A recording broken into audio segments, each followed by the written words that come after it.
Oui, mesdames et messieurs, la victoire est possible.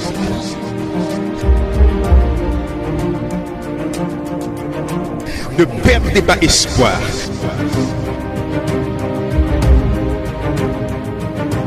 Nous continuons d'avancer. La vie vous met à genoux, mais refusez de rester au sol. Il est vivant. Il est vivant. Il est vivant.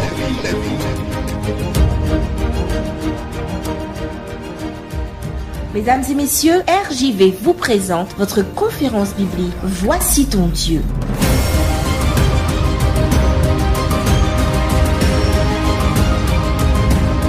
Il est vivant. Bonjour à tous et à toutes.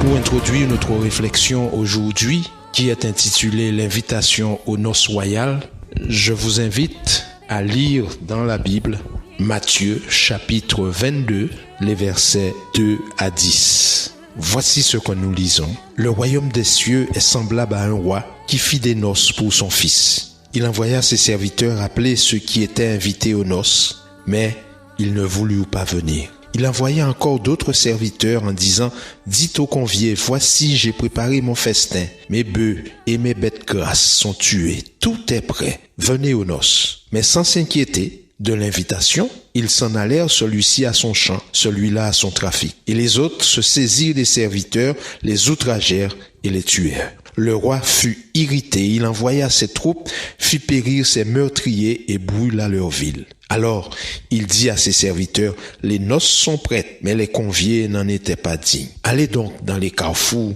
et appelez aux noces tous ceux que vous trouverez. Ses serviteurs allèrent dans les champs, dans les chemins, rassemblèrent tous ceux qu'ils trouvèrent, méchants et bons, et la salle de noces fut pleine de convives. Je vous invite à prier. Seigneur notre Dieu, tu as dit dans les Saintes Écritures que l'homme ne vivra pas de pain seulement, mais de toute parole qui sort de la bouche de Dieu. Alors, dans ce texte que nous venons de lire, aide-nous à trouver de la nourriture pour notre âme, afin que nous soyons plus forts. Nous t'en prions au nom de Jésus. Notre réflexion aujourd'hui, mesdames et messieurs, s'intitule « L'invitation aux noces ». Dans cette parabole, le maître présente une histoire qui semble être invraisemblable. Une population qui refuse l'invitation à assister aux noces du prince. Pourtant, nous savons très bien que quand un roi invite ses amis ou ses sujets au mariage de son fils, les invités se sentent très honorés. Mais dans cette parabole, la chose est tout autre. Jésus voulait, mesdames et messieurs, dans cette histoire qu'il présentait à ses auditeurs, faire comprendre que Dieu nous convie au bonheur, à une réalité meilleure que celle que nous connaissons. C'est ainsi qu'il insista, et pour que la chose soit claire, il donna cette parabole. Oui, Dieu nous invite à sa fête. Les invitations sont lancées. Tout est prêt. Le lieu, les tables. D'ailleurs, la musique a commencé de résonner. Les portes de la salle du banquet s'ouvrent de part et d'autre. Et dans l'histoire, personne. Tout est prêt, mais les invités ne sont pas venus. Quel mépris! Un tel mépris envers le roi de la part des invités, avec tout ce qu'il a d'absurde, est cependant fréquent de la part des invités de Dieu. La plupart d'entre eux répondent par l'indifférence. Pire encore, l'incroyable invitation à participer au banquet céleste est là devant nous, et beaucoup la rejettent. Avec un défilé interminable d'excuses, nous avançons toutes sortes de raisons et de prétextes pour justifier notre absence. Ce qui nous est offert comme un honneur nous paraît être une charge. Pour l'instant, nous avons d'autres préférences. Nos plans immédiats nous accaparent tant que nous perdons de vue l'essentiel. C'est-à-dire que nous nous perdons tout court. Mais c'est ainsi qu'aujourd'hui, plus que jamais, un match de football génère plus d'intérêt qu'une collecte contre la faim.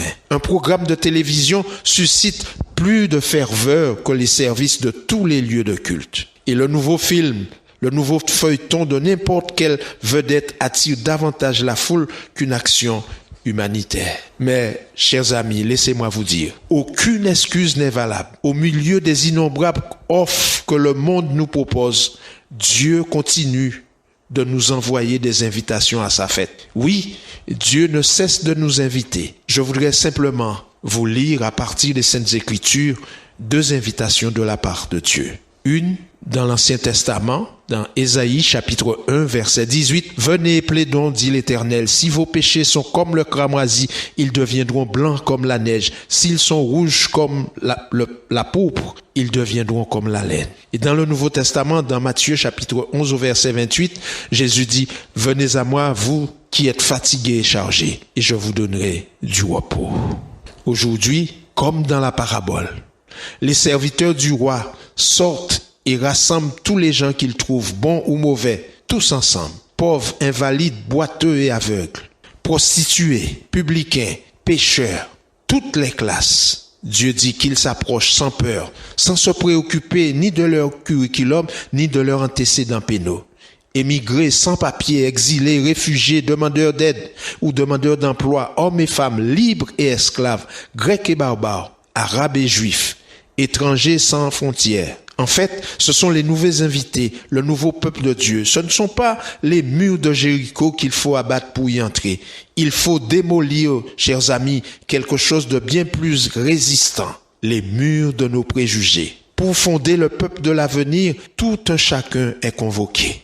Ceux qui sont sur nos trottoirs et ceux du trottoir d'en face, des plus casaniers aux nomades jusqu'au dernier de la liste. Alors, ceux qui écoutaient Jésus étaient étonnés de voir ou d'entendre ses serviteurs dire que le roi annonce que le banquet est pour tout le monde.